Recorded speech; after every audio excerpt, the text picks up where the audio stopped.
Okay, welcome everybody. For those of you who don't know me, my name is Mark Allen.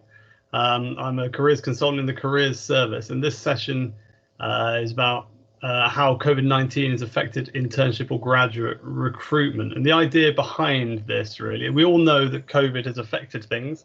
Last year, lots of graduate positions that had been offered were either deferred for a year or unfortunately were pulled, and the same with internships. And we're going to kind of look at how things are looking now that we're hopefully coming out the other end of the whole pandemic thing, particularly with the UK, from a UK perspective for Imperial graduates. Ultimately, COVID has affected things. There's also some things to think about with regard to Brexit, as that's going to have a long-term effect as well. And we're going to today talk through various bits of labour market insight or information that we've got from various organisations, and I'll talk through what that might look like in a second. One thing I think that's quite positive to bring up at this stage, before we've even really started, I think, is that so I've been in the careers game for a long time, and I worked at Imperial in careers back in 2008, where the credit crunch hit. And obviously the pandemic is a very different thing, but the credit crunch really hit recruitment and the economy in a sort of similar way. And there are notable differences in what employers are doing now from COVID compared to 2008. In 2008, a lot of employers just entirely erased any kind of graduate recruitment planning. They didn't take on anybody, quite a lot of organizations. In certain sectors, I worked very closely with civil engineering back then, and that was absolutely decimated, and there were no opportunities at all.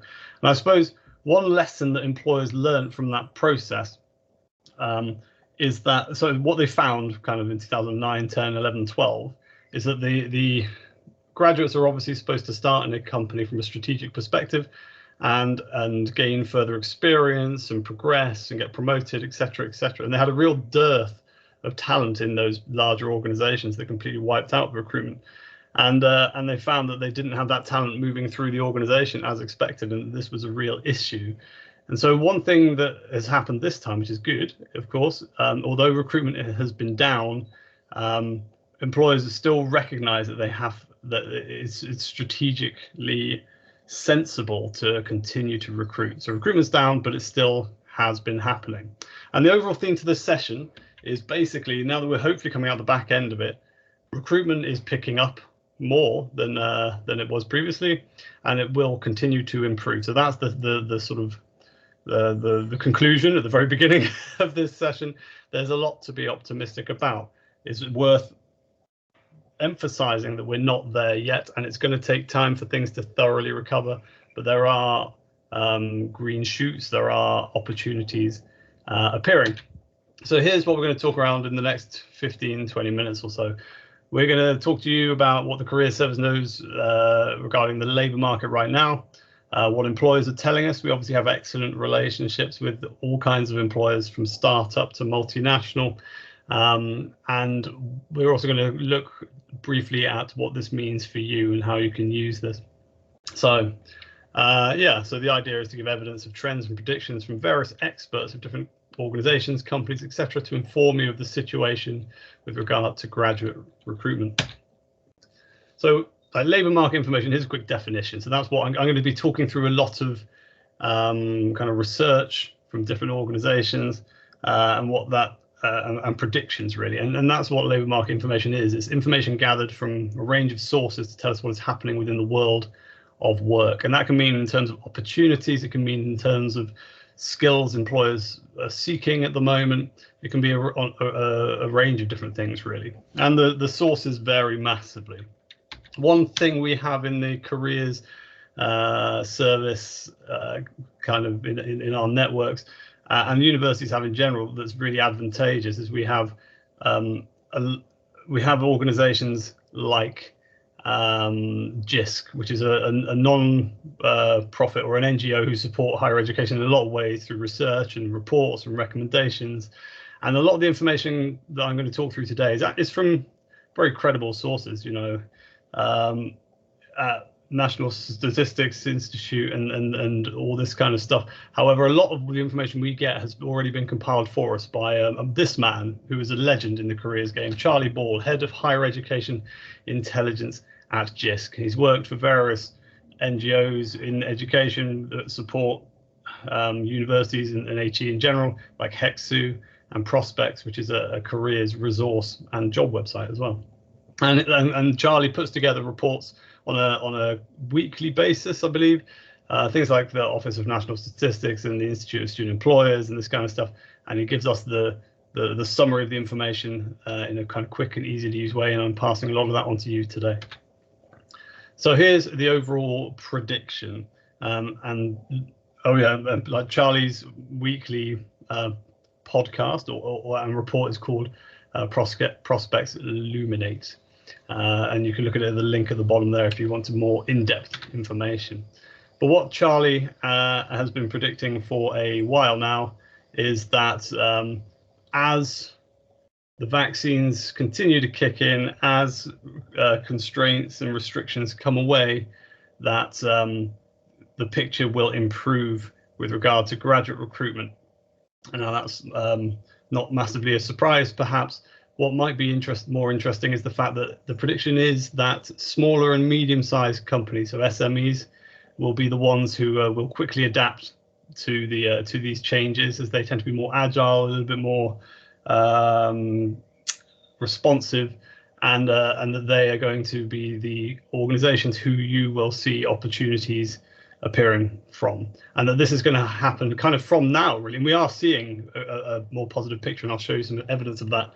And then later in the year, that larger organizations, the more traditional names you may be well aware of, are going to come back into the picture, really.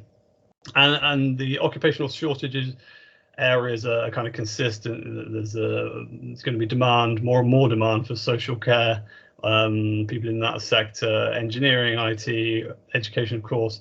And so that's not a surprise. One other thing to note, the virtual recruitment is here to stay. Everything, all 99.9% of recruitment happened over the last 16 months has happened via Zoom, by Teams, Skype, etc. There are some very small exceptions, but everything's happened online. And what we're hearing from employers is that they sort of realized that actually it's been quite a good experience for them, at least. It's been more efficient, it's been easier, more flexible, and a lot of them are not going to instantly move back to going back to the old ways of everything happening in person. And so virtual recruitment is here to stay. Now, there's a point here saying non-linear careers will become more popular. This is a trend that's been happening for years, to be honest. Long gone are the days of people like my dad working for the same company for 40 years. I mean, it still does exist, but it's the amount of time people spend with an employer in a job is becoming shorter and shorter, and the sector and what that job might look like is changing as well, as the world changes basically at a more rapid pace. Formal internships and placements will take longer to recover. That is because of timing to an extent. Well, some of the messaging today is going to be, when it comes to how this is useful to you, this information, is that whereas in years gone by you might have entirely relied on advertised jobs on Jobs Live and various other job websites to find opportunities, because of the nature of how the job market from a student perspective is recovering, and it's led by smaller and medium-sized firms. Often, first of all, they recruit differently, and they rely on networking and speculative applications rather than paying lots of money to advertise on job websites. And so it's important that you engage with that, and I'll talk about that a little bit. But also due to the time constraints, we're already in June. As the shackles get taken off some companies, I know that things have been delayed slightly in the last 20 or 48 hours for the last parts of the restrictions to be taken off, but ultimately a lot of companies that is thought are going to want to move quite quickly, and maybe starting now, and so it's almost, it's almost the fact that in order you need to do your networking in order to be in the right place at the right time. So people are aware of you if they have an opportunity that comes up. They may not even advertise it if they know you're ready. So do take the opportunity to be proactive. So some facts. Here we go. The McKinsey Future of Work report.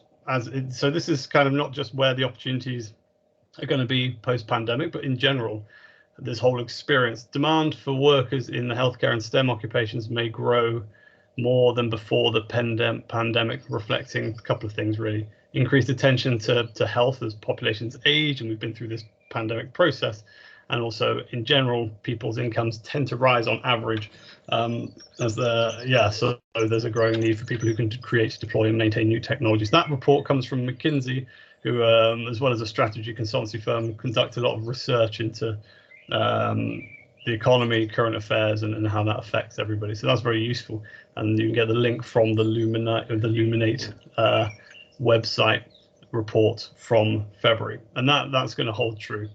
The Institute of Student Employers, so the generally larger organizations who you will be very familiar with, who recruit Imperial students, they are generally a member of this sort of this institute, where they share ideas, where they talk about good practice in recruitment and this kind of thing. And the Institute of Student Employers often conducts research by surveying its members, so there's member organizations, and seeing what they think with regards to recruitment. And the ISE is predicting a kind of normal economy for 22-23. So obviously we're midway through 2021 at the moment, and a lot of the things I'm going to talk about today are mention or feel that we won't be back to whatever normal looks like. We won't be back to normal until sort of midway next year, or perhaps even 2023.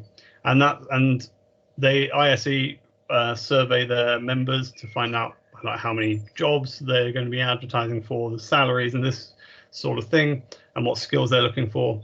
And they recognize that vacancy levels at the time of this, which was sort of earlier this year, graduate roles were only going to be about 2/3 of the normal rates, but that again did compare well to 2008.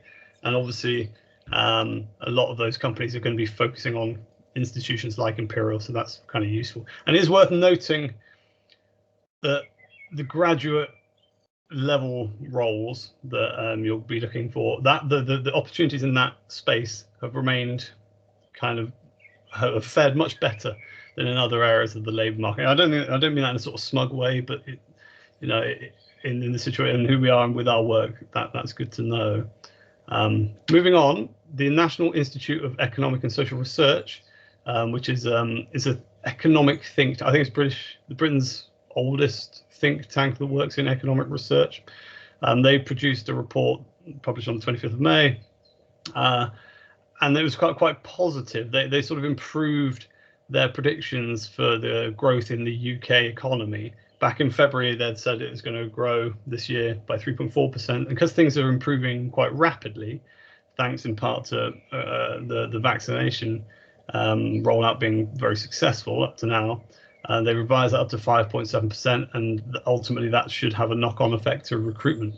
Again, they say specifically employment is not expected to get back to pre-pandemic levels until 2023, the back end of 2023. But sort of interestingly for us, as a London-based institution and with a lot of students who want to work in London, London is projected to do much better than the rest of the UK with its employment levels in that time and beyond, really. And they say the economy is estimated to recover by the second quarter 2023.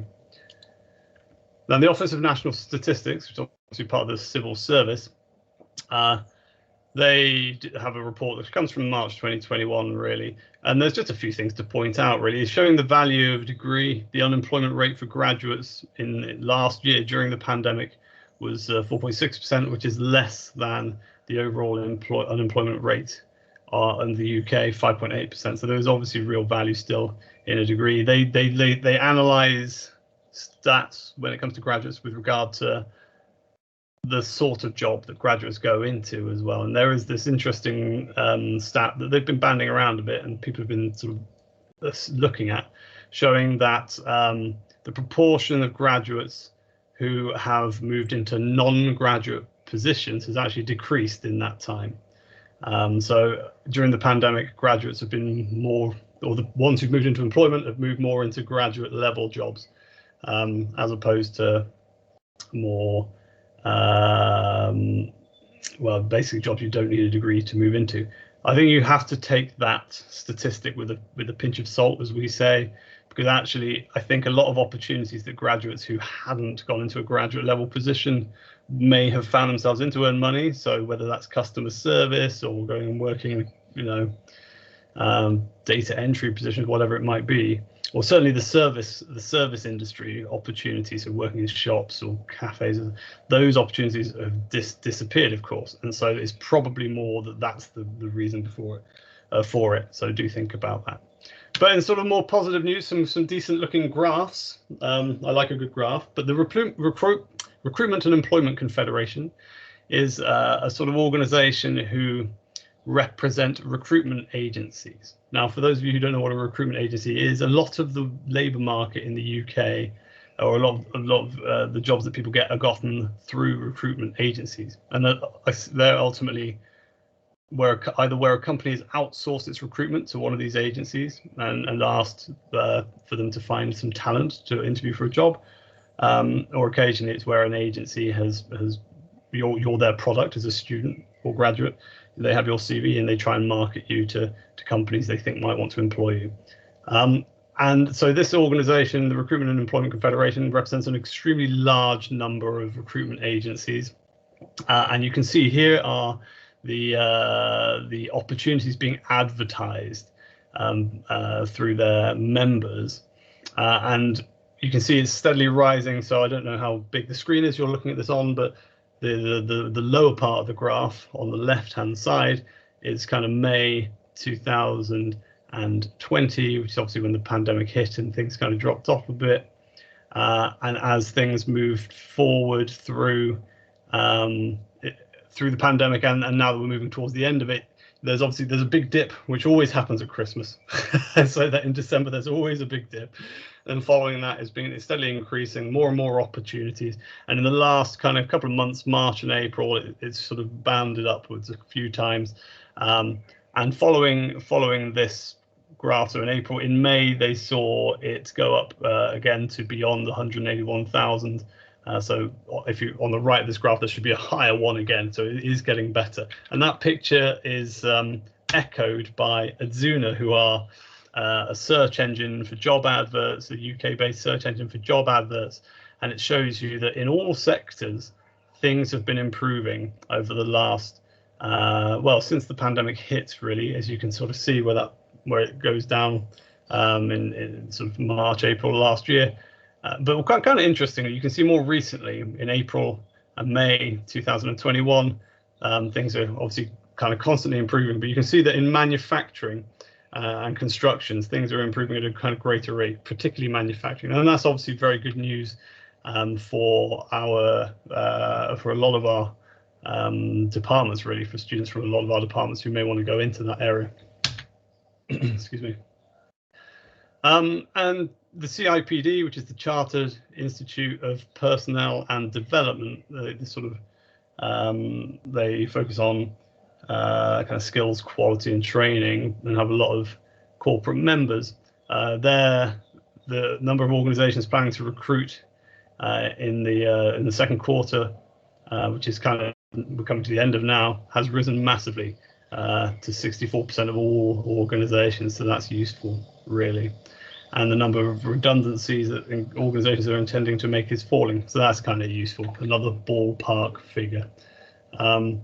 They do recognize that things are improving quite quickly, and the CIPD does say that they think that this will, of course, level off in time, but that's not a surprise. The Confederation of British Industry is an organization which has a lot of member businesses as sort of feeding into its knowledge base. And they are saying, well, you can see it here, looking ahead, expectations for growth over the next 3 months are the strongest since February 2018, over 24% increase, driven by predictions of above average growth in each main sector. And so that's kind of from March up until now, and we've sort of seen that by the number of jobs that are appearing with those other organizations, and also through things like Jobs Live as well. So on a slightly side note, there's an organization called Handshake, who are a sort of technology organization who they do a lot of facilitating kind of career fairs and trying to be the intermediaries between students and employers in what they do. But they're doing a lot of research into this space as well. And they're noting that a lot of their clients are companies, of course, and 63% of employers in a report they've recently produced are using technologies like LinkedIn more to find talent. And I think it's really important that if you don't have a good LinkedIn profile, that you ensure you do have. I'm getting more anecdotal information from students about being approached by employers who are using LinkedIn to find talent rather than waiting for students and graduates to find them. So make sure you have a LinkedIn profile and it looks good, and you can get feedback from us on your profile.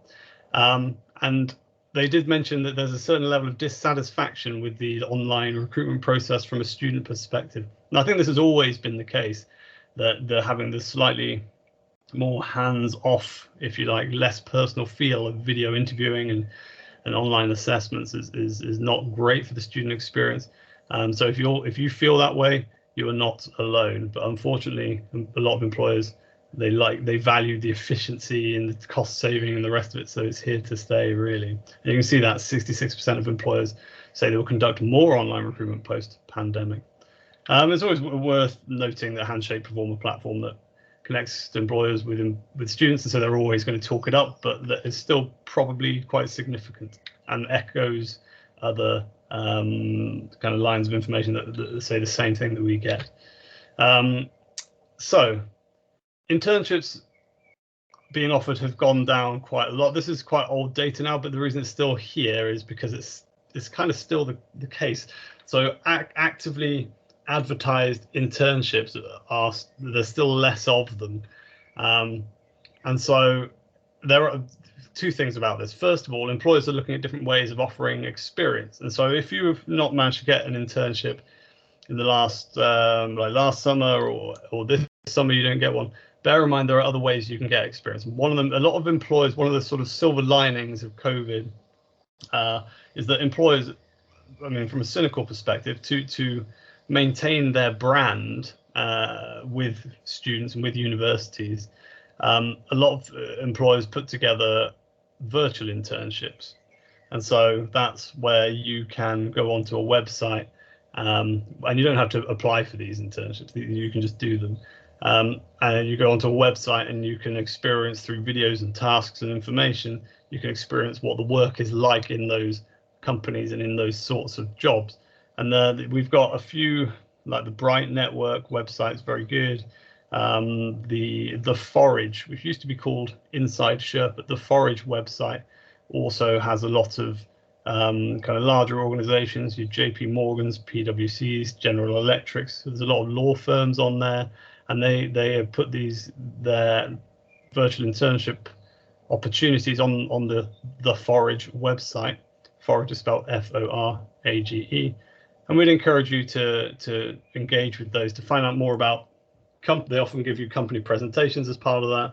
They give you, like I say, experience of doing different jobs through some tasks that you are able to do, and it's great.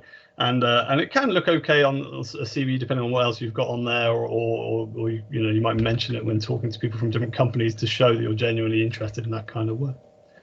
So hopefully that's useful. Just one other point to make around people who are interested in kind of PhDs and research. We've had a couple of nods from to that. Following Brexit, there's a lot of funding that was potentially at stake, and the UK is set to agree to participate still in some of the funding that with sort of EU level funding through Copernicus, Euratom research and training and ITER programs, which touch on areas such as sort of space research funding, International Thermonuclear Experimental Reactor. I'm clearly reading that. And so a lot of technical research that's going to be available to PhD students and postdocs is going to be maintained through those agreements. And also because of COVID, the sort of UK research institutes have extended grant allocations to support present students and researchers. So that's good news. With regard to, I've mentioned this already, but recruitment processes in general, how does this affect you? Well, a lot of them are going to be more online than ever, not just the application phase. The recruitment windows might be altered because, like this year in particular, because lockdown is not really going to have finished in time for them to maybe focus on recruitment. So it could be that we have a lot of rushed recruitment that happens over the next few months, shorter internships for the ones that appear, graduate roles that start maybe instead of being in October, might start in January. I've spoken to a lot of students already who've been offered roles that don't start in October as they previously would have been. There's an increase, and this is a year-on-year increase actually, which is just going to continue in pre-recorded interviews as part of the process. And for those of you who are not aware of what this is where after you've applied for a job, you get sent a pre-recorded interview link, and basically you click on that link. You have a finite period of time to do it, and using your webcam, questions will appear on the platform that the link takes you to. Questions will appear that replicate the questions you would get in a normal interview. Why this company? Why this job? Questions around your skill set and experience, and then through your webcam you record answers to them. And you're normally given a period of time of 90 seconds or 120 seconds to answer the question, and that's it. It's a very impersonal experience. What we do recommend, if you've never done one before and are perhaps going to do one, we have, as well as obviously practicing interviews through our various means that we already have, whether that's appointments, mock interview sessions, career essentials sessions we run, etc. We have a platform on our website called Shortlist Me, and that replicates this. And so we have a platform where you can practice.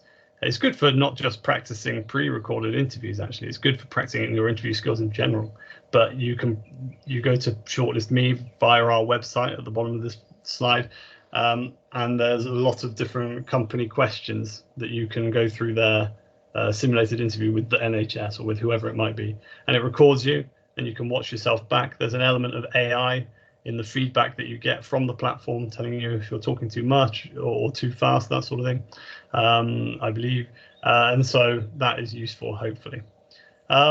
Yeah, so ultimately, this impersonalization of recruitment means that you're going to have less face-to-face time in general with the company and the employers you may end up being offered a job or working for.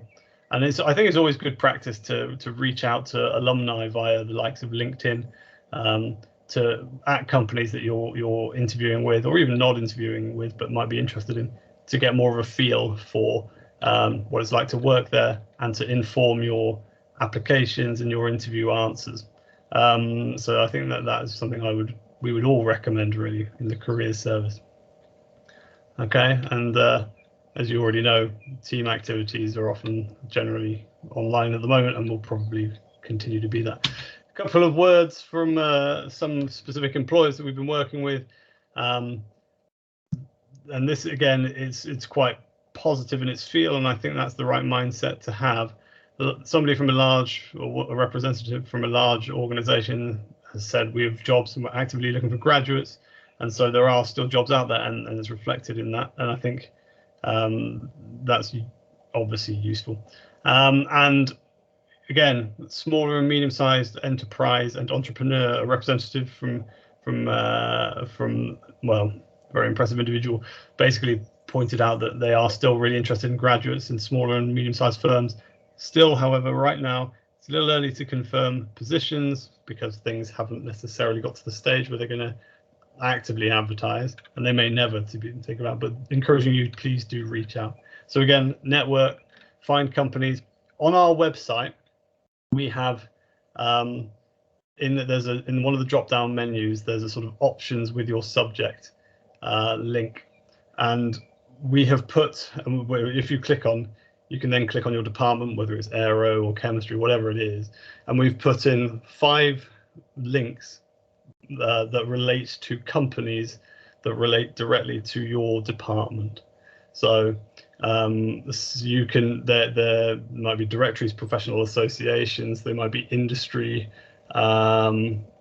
sort of service directories, or they vary hugely, but that could be a useful starting point to get lists of companies that you might then use to research them, obviously, and find out which ones you might like to work for, what they're doing anything interesting. And then you can also look to see if they're advertising positions, and if you're genuinely interested in them and they're not advertising positions, then you go, okay, what next? And that's where you research the website. Is there somebody there you can network with? Is there somebody there you can send a speculative application to? Could you cross-check that organization with LinkedIn, find somebody that way? So yeah, reach out to people. It's all about broadening your approach to finding companies and jobs in order to maximize the chance, or your chance, of getting a job that suits you. Okay. Yeah, so this is kind of towards the end of the PowerPoint presentation. There are jobs out there and employers are still looking for you, but do make use of networking, speculative application, and maybe mentioning recruitment agencies earlier with the I've forgotten the name of the organization, the Recruitment and Employment Confederation. Their website's very good, actually. You can find recruitment agencies who work in the area that you're looking at, so do use them. There's also a website called agencycentral.co.uk that's also good for finding recruitment agencies, and do feel free to talk to a member of our team about using them as well if you're not sure and want further advice. And the kind of lastly bit of advice here: think about all your options and consider creating a plan B or different ways to get to your plan A. It could be that you know what your dream is, you know where you want to work, you know what you want to do, but because of the situation at the moment, it could be that you strategically get experience that will help you do that in a year's time. Whereas had the pandemic not happened, if it's a large blue chip organization, for example, maybe they're not recruiting now, but maybe you can get experience that builds towards getting that job this time next year. So do have a plan B, or do think more creatively.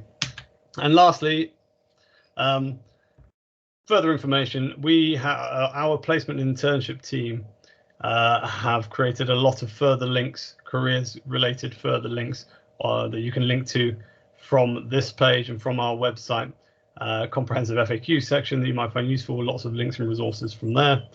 Go on LinkedIn and research jobs and network there. If you want a session or to attend a session on LinkedIn, we run a careers essential on that. You can book via Jobs Live. And ultimately, now is a great time of year to put things together and start planning for next year. If you are coming back to Imperial for a final year, or next year to study again, the careers service gets very busy in September and October. So make the most of this summer and use us now to get feedback on your CV, to talk through your plans, whatever it might be. So use us, really. We run another session called Job Hunting in a Recession, which is where we talk about the networking and the speculative applications in much more depth. So if you want to go to that, then book that via Jobs Live as well. And kind of lastly, a few, and I think I might have said that for the last slide, but this is the last slide. For those people interested in applying outside the UK, we subscribe to Going Global, which is a great starting point website where you can start looking at labour market information in countries across the world, which is a useful starting point. There's differences in how your application would look, or your CV would look, depending on different countries. For example, in the UK, you never put a photo on a CV unless you're going for a job as an actress or an actor or a model. But in Spain and France and Germany, it's widely expected. The US CV is always a page. In the UK, it's 1 or 2 pages. And so there's differences. So you can find that out on Going Global. And one thing I think is a really useful resource that Going Global also has is that in different countries, you can it has a company database. And so I think that it's managed to link to like the Spanish and German equivalents of and all other countries equivalents of company house, which is what we have in the UK, which is where all organizations are registered. And you can sort of, if you're interested in the automotive industry in Belgium or something, or in Spain or Italy or whatever, you can search their database to find the companies that are active there, and you can use that as a starting point. For any information around visas and immigration, which is a kind of constantly changing area and one that we're learning because there's a lot of changes recently, of course, go to the international student support pages, go to the sessions they're putting on to find out more. And also there's a link there, I think that's to Target Jobs, about 10 things you should know when job hunting in 2021. Okay, well, thank you for paying attention to me. I'm going to stop the recording now for anybody who is watching this via the podcast. And if you have any further questions, do feel free to make an appointment with the careers service. Thank you.